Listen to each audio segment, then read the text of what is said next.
At the beginning of March, Barry Bowles was unknown. His burning ambition was to be the first man to break the sound barrier on land, an achievement that would put him in the history books forever. The problems he knew were immense. Over the years, 75% of all land speed record drivers have either been killed or very badly injured. No activity has been scorned with such scepticism as attempting to go fast on land. Barry Bowles had no backing, no personal fame or fortune, just an ordinary guy from Watford who dabbled with dragsters. But he had three special qualities: a very quick mind, a silver tongue, and a burning ambition for speed. Speed's always fascinated me. And I always dreamed as a child that one day perhaps I'd do it, and like everyone else, you know, people dream about driving fire engines and becoming a train driver, but nobody ever does it. And I just sort of shelved it like everything else and sort of waited. And about 4 years ago I bumped into a guy I used to know, and we were just chatting about speed, and he was saying it was about time somebody got their backsides and did something about land speed records. And I said, well, it crossed my mind. He said, well, why don't we do it? And I said, well, good idea, you know, who are we going to get to do it? And he said, well, you know, you seem good a bloke as any, why don't you have a go? So that's how it happened. He hoped that by gradually working up speed, he would slowly pick up sponsorship under the banner of national pride. But there are always more fingers than the sponsorship pie can take, and the usual sources were sceptical. All he could get to work towards his dream in was a basic two-room garage, lent by Laporte's, who also gave the fuel. And for that, he was more than grateful. I don't feel I've given up very much, but if you ask my wife that question, you know, you'd probably get a different answer. What do you think she'd say? She's given up an awful lot, you know, home comforts and social life, everything, you know, for the last 3 years since I've been involved in the project. And you've mortgaged your house, haven't you? Well, that's right, yeah. It's the only way I could get the money. So one of the problems with this sort of thing is that if you're going to start asking people, you know, I want so many thousand quid to build a car to go faster than anyone else, and they say, oh yeah, fine, thanks son, to tap you on the head and away you go. You know, all the firms get requests every day for money for screwball ideas. And I suppose in some ways mine's more of a screwball idea than most. At the beginning we were very, very short of money, and at one point it looked as though we were going to have to sell the house to pay off our debts. We had a lot of debts. Would he really have done that? Yes, I think he would, yes. But I thought if we had to sell the house, that would be the end. That means he's selling your security, really, isn't he? It's your Sold it. security. Yes. How do you drive it? Well, it's quite easy, really. It's like a conventional car. As you can see, we've got a steering wheel, known as a tiller because it's not really a wheel. It's got two pedals down the end there. This is the throttle, basically, and that's the sort of stop-start button. When you want to get up to 400 odd miles an hour, what do you do? Sort of sit back. Always wear my seatbelt, of course, must forget that. No, basically, all to do, to start it, I put down my left foot, okay, which opens up a valve in the back. Fuel rushes through. Put down my right foot, that is the sort of throttle which then governs the amount of fuel going into the pump. The pump then runs up, fires the motor, and away I go. And I just keep my foot hard to the floorboards. Is there much you can do at that speed? Not really. You know, the hardest thing, in fact, is, you know, obviously keeping it in a straight line. At those sort of speeds, the car, rather than wanting to go in a straight line, which everyone thinks happens, doesn't. Well, every bump, instead of trying to go over it, as a normal car will do, it tries to go round everything at high speed. So in fact, you know, you're sort of, you know, doing this the whole time to actually keep in a straight line. And then at the end of the run, what are you thinking of then? As soon as I see that checkerboard go past, the only one thing I worry about is stopping it, actually. That's always my big concern. Even when I start, I'm always worried about stopping it at the other end. But over the last few days, the worries began to build up. The ordinary guy from Watford was becoming a celebrity, and the press began to bite. The strain was crushing them all, not least Barry Bowles. How's it gone so far? Well, you know, we've had a few problems, unfortunately. I think I'd have been very optimistic if I thought we weren't going to have problems, but, you know, I was always having my fingers crossed everything would go smooth. We've had problems with the tank.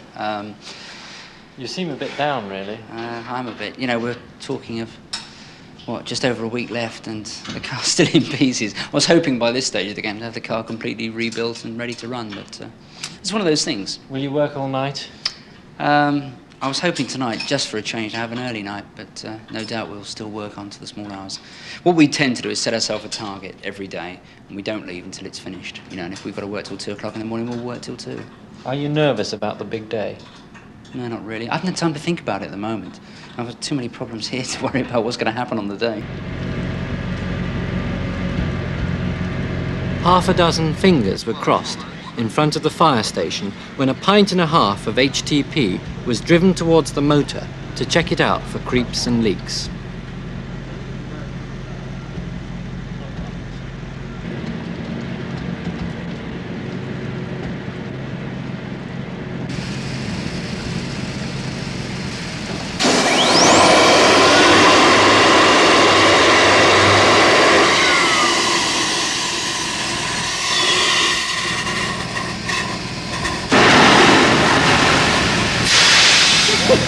How did it go?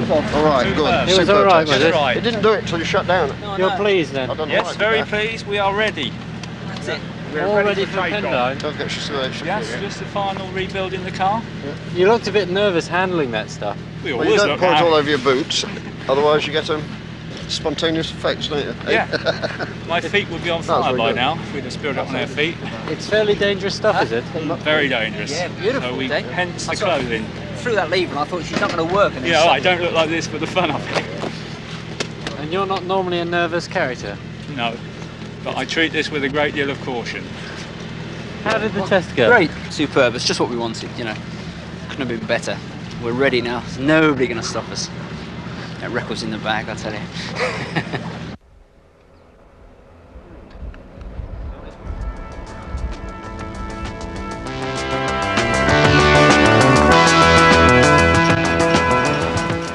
If it wasn't for 6 miles of the flattest beach in Britain, no one would have heard of Pendine.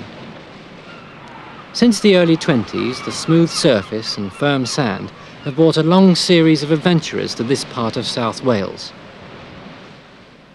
In good weather, with the tide out, it provides 4 clear miles of speeding heaven, with a mile either end for safety. Barry Bowles is a hero round here because for the village of Pendine, it gives them a chance to relive old glories. It's 51 years since the last record attempt round here, and yet in all that time, they've never forgotten. Barry's wife Jenny was not at Pendine. It was partly superstition, partly apprehension, but mostly because she doesn't really think he wants her there, trying to hide her worries. Do you worry about the danger of it? Yes, I think it's inevitable, really. The worst time, of course, is the day he's running. The rest of the time, I don't really think about it. Just the odd thing that he says now and again. I think, you know, But it's the day he's running that it's really bad. It is dangerous, isn't it?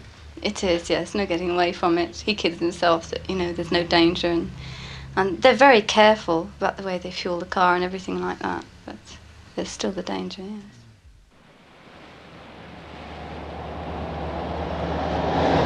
Do you think of yourself as being a brave man?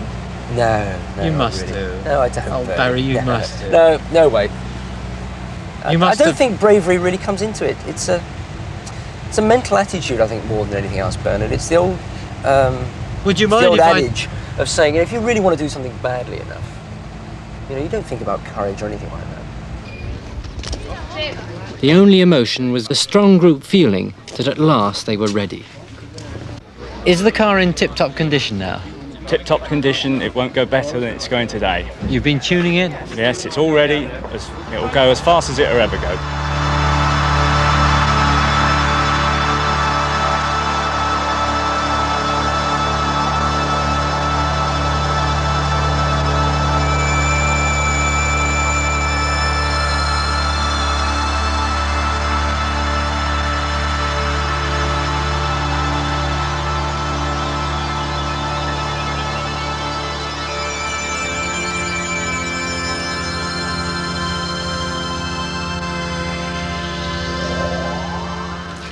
By 9:30, several thousand people were strung out along the beach with binoculars, cameras and sandwiches.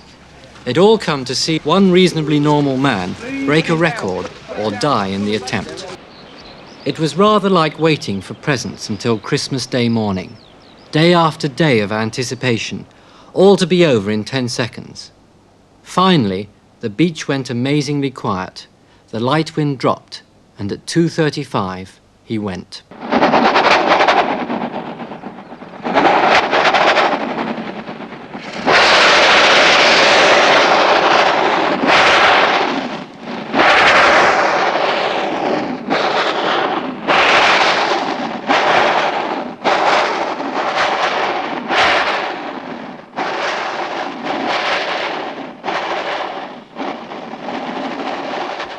Barry Bowles suffered the most embarrassing afternoon of his whole life.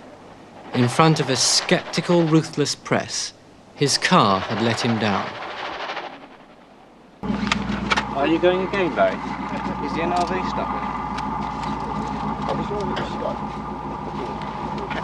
If it's stuck, I don't know.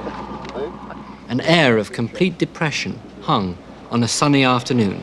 We went off to the pub, feeling like Christmas had been cancelled. Attempts become records because the details are checked over and over again. A minute slither of solder had jammed the pressure system, causing loss of power. By the next morning, their confidence was shot to ribbons.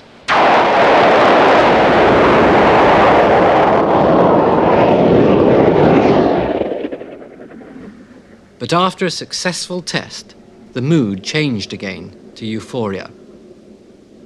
They're putting another set in, which Malcolm's taking up there now, those stakes. Just after 1 o'clock on the Sunday afternoon, they were ready to try for the record. The course has been marked officially, yes, to George's satisfaction.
At the time, most people believed it was a tyre, either blowing out or just warping out of shape at nearly 300 miles an hour.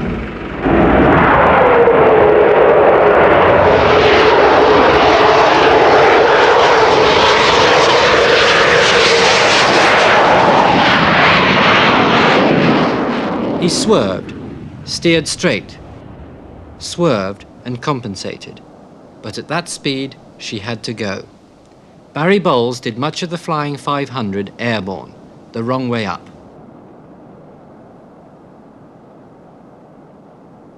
The Blonde Bombshell broke up on impact, but amazingly, the fuel tank held.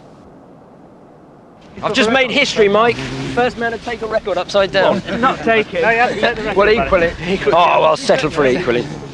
What happened? Hello, folks. You know what happened? I've no idea, Bernard. All I know is that, I failed her to get out of shape. And I think it's, it's difficult to know whether it's the surface or whatever.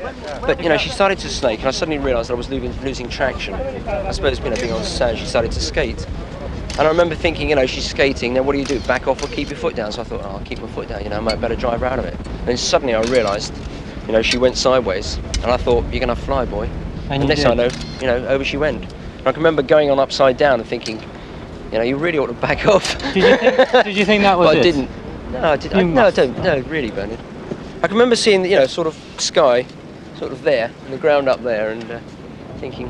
What were your thoughts exactly at that moment? I was just worried about shutting the motor down. I didn't want to have any fuel spilling. You didn't get the record, eh? Well, I equalled it upside down. You sure did try that, Yeah. Do you think you failed? So, another first. No, I don't think I failed. It's just a setback, you know. As the press and officials began to drift away, so the euphoria over his miraculous escape hardened to cynical hindsight. Everyone, it seemed, had known all along that he would fail, and worse still, that the attempt was irresponsible. What had been a professional operation was now mercilessly pulled apart in a tradition as old as the land speed record itself. Kick the adventurer when he's down, and Barry Bowles was down. Now, 4 months later, he's back in Watford, licking his wounds. Analysis showed them it wasn't the tyres, but an unforeseeable fault with sand inside the wheels, so he's redesigning the car. The rest of the time he spends phoning or writing to sponsors, so far without much luck. However brave he was then, Pendine is more than just a setback. Psychologically, how has it affected you? Psychologically, I don't think it's made a lot of difference. Oh, it Not has. now. I can see the difference. Well, Barry. I'm not my usual bubbling, effervescent self, perhaps. You're Slightly almost- more sceptical, I think. You see, now I've got nothing. I've got no car, no income, no prospects. Have you given up now? No, I haven't. No way. You're still going to keep trying? Yep. I must admit there was a period when I seriously considered giving up, but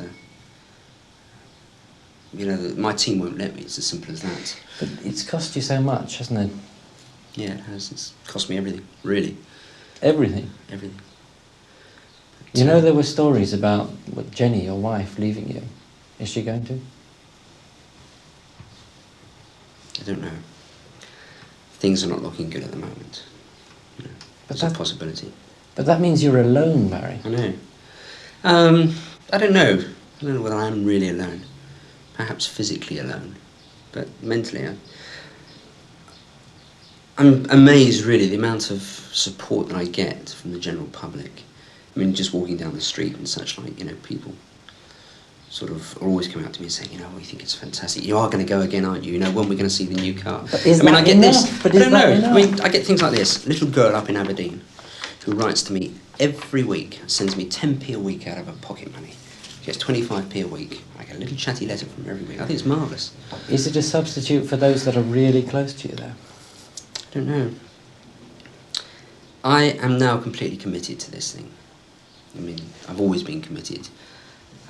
Obsessed? Obsessed, yes. I've never denied the fact that it is an obsession.